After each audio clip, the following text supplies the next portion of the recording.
I'm so excited to tell you that I have finally seen the new Studio Ghibli film, The Boy and the Heron, or How Do You Live in Japan? A very mysterious film from Hayao Miyazaki, and one that is speculated to be maybe his last. So there's a lot to talk about here, and I cannot wait to discuss it with you right now. So let's get into it.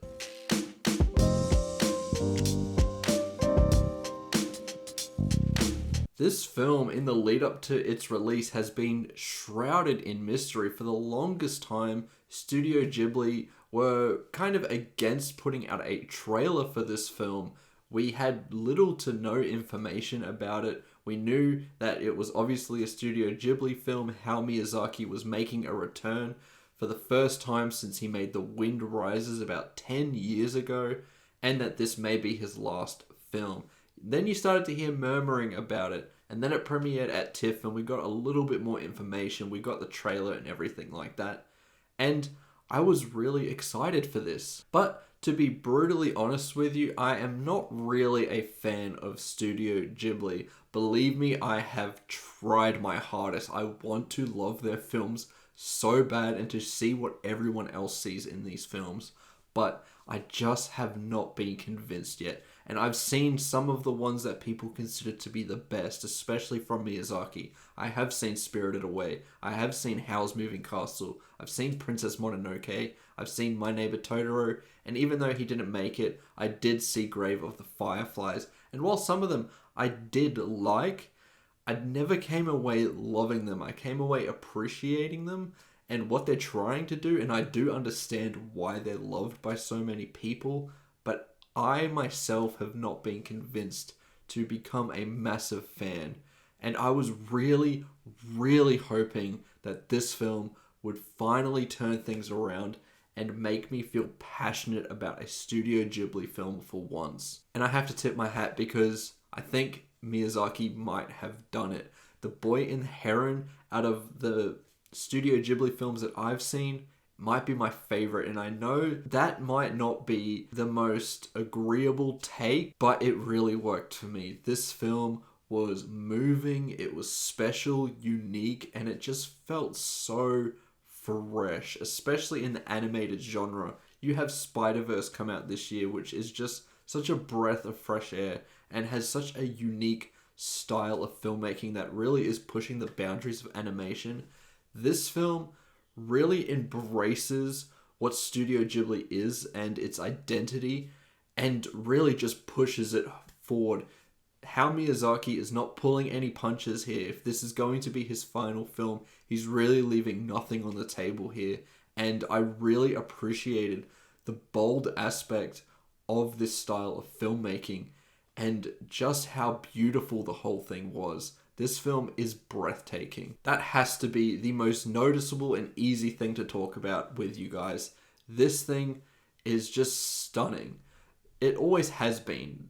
The Studio Ghibli style has just been so unique, especially in the anime genre of films, and it's just more of that and then some. I found that in this film, it was a little bit more intricate than usual. Sometimes they play loose with the details a little bit, and that's fine because it works within the film.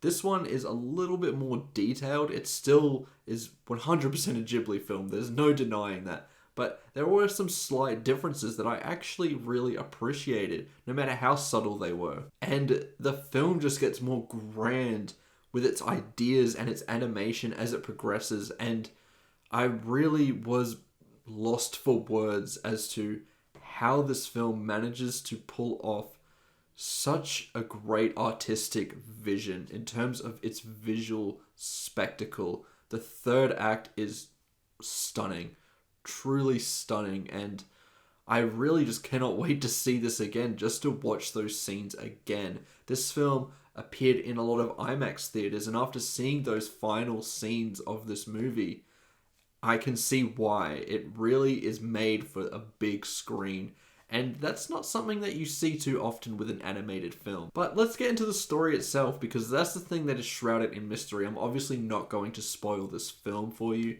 This is very important to many people, and there's no way I'm going to ruin that for you guys. But all I can say is that it does tackle a lot of themes that you do see in Ghibli films in terms of dealing with the aftermath of war, especially World War II, that era in Japan's history.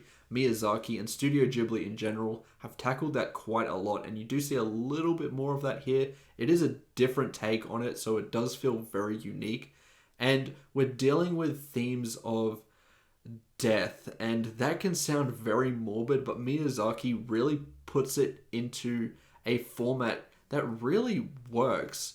While this film does have very mature themes, I wouldn't be against recommending this to someone under 10 years of age. There were people that were around that age at my screening, and normally kids in the theater, they're so loud and obnoxious. You know how they are. And in this film, I heard nothing. Silence. So that must mean that they must have been quite engaged. So I think that this film is great for people of all ages. With that said, and while I do think there is a lot that you can take on face value, this film I think only will get better with subsequent rewatches, because this is also a very layered film. I do not understand every single concept that Miyazaki threw at me after one watch. I think it's impossible to, because there's just a lot to look into, and you really need a few watches just to look into some of the tiny details, as well as certain lines of dialogue, and how that holds up after knowing everything that happens in this movie. So I do think that this film is going to live on for quite a long time as people pick up more and more details and realize how special it really is. The ending in particular as well, once again, not going into any details, but I was very much on the verge of tears throughout it because it's just so hard-hitting and powerful. Miyazaki knows how to write and direct a film, and those moments really, really worked for me and brought the film home in such a satisfying way, where I would be happy to say that Miyazaki really has done everything he could here, and this is a fine film to ride off into the sunset with. The characters are also fantastic. You have our lead character. He has a lot to look into. He is going through a lot of personal issues in this film that will hit some people quite hard. And then the supporting cast is phenomenal, and learning about all these different characters was such an interesting part of this film and the journey that everyone goes on. The Heron in this film is so weird and so unique. I absolutely loved its inclusion into this film and learning more about what it really is and what it represents. There were some very interesting moments there with the boy and the heron. However, saying that, I know that The Boy and the Heron is the title for the Western side of the world, and How Do You Live is the Japanese title, which is probably the real title, as the creator of this film is from Japan. And I do think that that is a more appropriate title for this movie, especially with all the themes that we tackle and some of the lines of dialogue, and what we're exploring here kind of fits more in line with that title than The Boy and the Heron, even though that is quite prevalent in this film as well. I got to get into the world that is built here too, because it feels so familiar to what we're used to from Miyazaki and films like Spirited Away especially, but it's also so different and unique that I really can't compare it to anything else that he's done before, because it feels like it's trying to do something completely different with its themes and imagery. I really can't go further into that without talking about specifics. I really don't want you to know too much about this film going into it, because I do think that is the best way to approach it. But just know that it doesn't stray too far away from being a Ghibli film in terms of its world building. You get some really cool creatures, some very interesting designs there that I really, really loved, and once again supports the fact that this has such strong art direction. It's truly unbelievable. The only negatives that I do have are just around some pacing issues. That is a consistent issue that I have with Studio Ghibli films. I usually find them to be too long for what they're trying to do. This one felt like it was just in the ballpark of where it needed to be in terms of what it's trying to tackle. But there are some pacing issues, especially as we get around the halfway point of the film. You start seeing some drastic changes, and it kind of feels like the momentum of the film kind of stops and then it starts again and picks up. Another thing I just want to quickly mention as well, I did see the Japanese version of the film, as I am definitely a more subs over dubbed guy, because that is just so awkward. I'd just rather hear it the way that it's supposed to be made with subtitles. That's perfectly fine for me, and the cast were fantastic. I do not care how stacked the English cast is. I will always watch the authentic version first, but I can't deny I am excited to kind of seeing how it's going to be a little bit different with the English language and all of these A-listers in that film. I cannot wait to get the Blu-ray so I can kind of watch both versions and compare the two, and while I'm doing that, learn more about this film and the themes it's tackling, because once again, there's just so much to explore here. I really, really cannot wait to do that. I cannot wait to just get back into this world again, because it kind of leaves you on a feeling that I think Avatar left a lot of people on, where you kind of feel a little bit blue that the world just isn't as pretty as what they just made in that film. That totally happens here. So many moments that were just so awe-inspiring, so beautiful, that you kind of come back out of the theater and it just feels all so plain. Overall, The Boy and the Heron I thought was fantastic. It is one of the best animated films of the entire year. I do think the only thing that is better than it in that genre this year is Across the Spider-Verse, which that is so tough to beat. But this does give it some competition. In terms of the Oscar race, I do think that it will not win the Academy Award. Across the Spider-Verse has it in the bag, and that is not changing. I don't care what anybody says.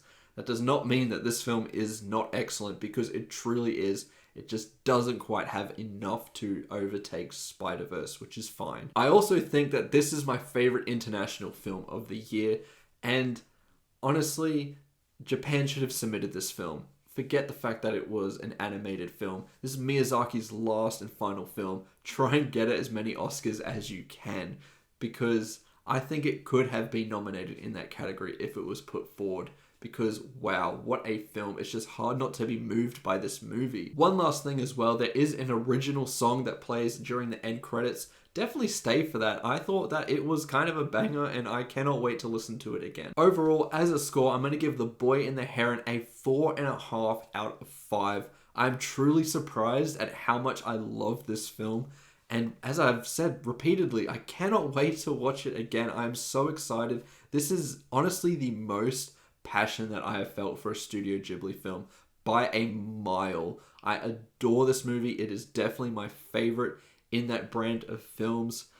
And in a way, it is sad that Miyazaki is going to finally finish as a filmmaker. I know there are some rumors that he could come back, but I'm just going to go off the fact that he isn't at this stage until I hear something has been confirmed. But it would be nice to see him just keep going, especially with what he did in this. Just what a film. Anyway, those are my thoughts towards The Boy and the Heron. Let me know what you think about the film in the comments below. Remember to like and subscribe, and I'll see you in the next one. Goodbye.